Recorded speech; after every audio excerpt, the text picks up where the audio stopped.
Welcome back. Having on the couch is Siyasanda May, who will be telling us why you should study science. Sia, welcome. Thank you for having me. Please introduce yourself to our audience. State your name, your surname, your cluster, and the project that you're currently working on, not forgetting, of course, your role at the CSIR. Oh, yes. Siyasanda May. I'm with the CSIR. I'm a PV technologist here. I've been with the CSIR, I think this is more than 7 years now. I joined just after my undergrad. I currently hold a master's degree in electrical engineering from University of Johannesburg. I've been involved in PV, which is photovoltaic systems research. We do feasibility studies. We do system designs. We more or less doing the research on the PV system, yes, where we check for, I would say, how best can the technology itself be utilized. We optimize, we design practically. We have one of our own here in the campus that was once under our leadership as well, where we were looking for maintenance and operation of the PV systems, yes. All right, thank you for that. Now, I just want you to contribute a bit. I know we are all familiar with PV, not all familiar, but we see the PV panels are all around. Now, how is this affecting our community? The deployment of PV system has been staggered before, but when the load shedding hits, many of our communities or even people around South Africa in general, even part of the world, then they try to venture into PV, trying to stay off-grid, trying to have some reliable power supply, which is why we exist. We're here to do, our project around the testing of those PV panels. We recently commissioned a research facility where we actually test the PV panels. Some of these have been deployed already in the South African context. Some are already failing, which is quite concerning. Some are already still new and they are doing very well. Our main research focus is on doing a research on those, trying to understand what were the technical issues that the PV installers faced. We actually focus on the technology itself. We know for sure some of these PV modules are not locally manufactured. So they are exported from outside the country to South Africa. So we use standard, there is an international standard where we actually test this panel. We actually test them for reliability, meaning their robustness, how long can they last. They are rated for 25 years of lifetime. We actually have some of the tests that actually fasten that 25 years of lifetime. So then you won't have to wait for 25 years to see premature failures.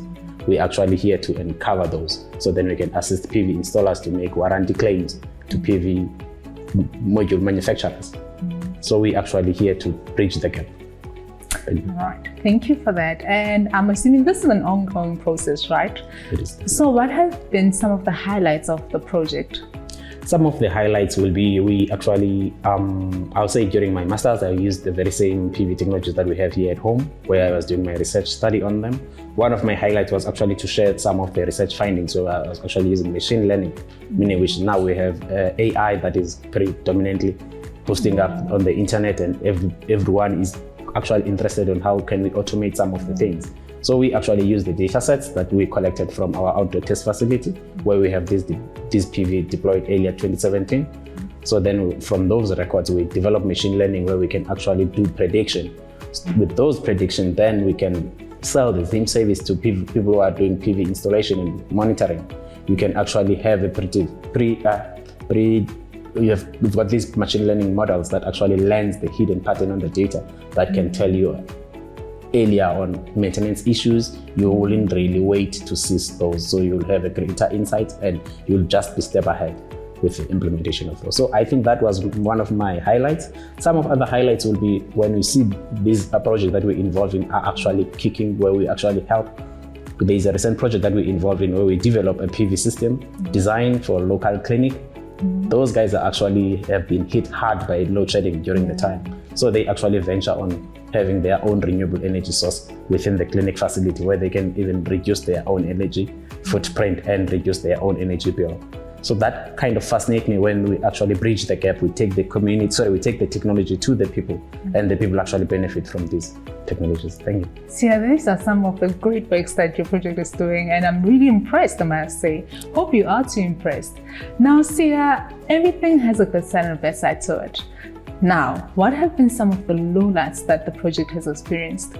Some of the lowlights in the project will be, from a technical background, I would say with our engineering, these challenges are inevitable. There will always be challenges. Hence, we always have, I would say, a good team morale, a good support. We will forever have challenges, but our strength to rise above those challenges, actually tackle them and solve them. I think those are actually what the career it entails itself. So the lowlights will be when you see there is project delays, whether during registration, whether during involvement of the community. Remember, some of these projects are deployed and we need a buy-in from the communities. So there are those delays where you actually have to bring the community on board. You actually have to sell the technology to the community, and you actually have to show them this is going to be the benefit from their side. Remember, some of these PV panels or PV system, they are what called microgrids. By microgrids, meaning which a small community or just a small group of people that actually have their own energy source, that they actually use that for themselves. Meaning which, if we say ourselves here in the campus, we'll have our own microgrid where we have small grid that will only serve our own energy needs. So having those people, they tend not to get the buy-in because the communities, some of the, remember we're from apartheid time. So people feel like we are going to be isolated now. There's a national grid where everyone is connected to, but why us? Why are we going to have our own? So people, they are still that buy-in delay where, the community acceptance is still an issue. I think those are few lowlights from our side. Thank you for that, Sia. Now, how long did it take from the initiation period to where you are now? How long did it take the project to get here? Some of the projects are actually going in phases. I mentioned to you we have a testing facility within our campus. We have some of the tests that are actually there to mimic or kind of put the modules, stress them thermally. That's a bit lengthy because it's actually meant to simulate the 25 years of lifetime.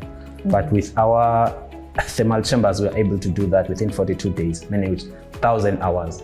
So during that time, we actually hold fingers to hope that the chamber won't have technical issues. Will actually ramp down. Remember, this thermal effect is we load the PV panel on the chamber. We set the temperature set point from negative 40 degrees to 85 degrees relative humidity.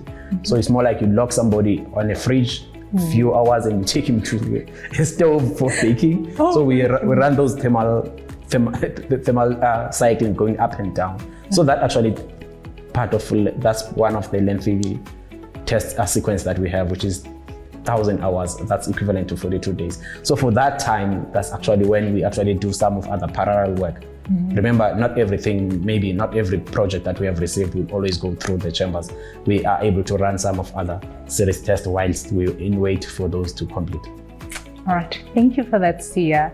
Now, besides the project, what are some of your favorite scientific discovery of all time?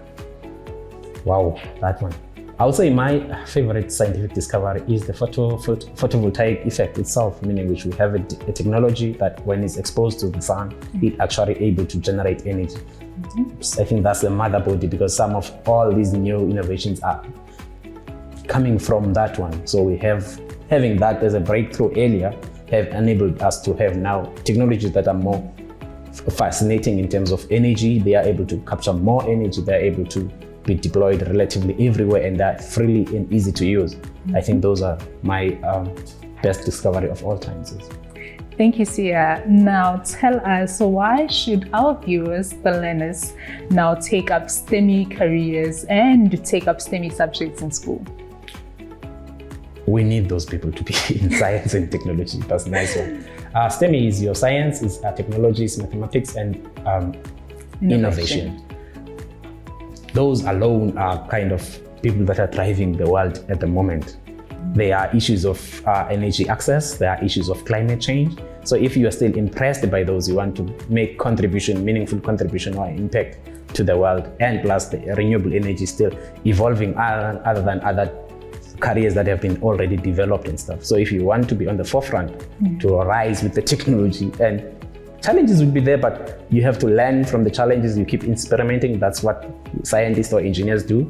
I think you will be on the right field. And because you are on the right field, tell us, what was your favorite subject in high school? I've done, I think electrical engineering was my favorite subject, yes, I think it was, it's just a cross between engineering and engineering science and the mathematics. So if you are fascinated to see the real application of mathematics and as well as the real application of engineering, that's where your engineering is. Thank you, Sia, for joining us. Thank you, ma'am. And to you, our learners, if you are interested in making change, impactful change in the space of STEMI, we encourage you to join us and take up STEMI subjects. And you could be sitting with us like Sia now, telling us about the epic initiatives and projects that you are taking. Stay tuned. See you.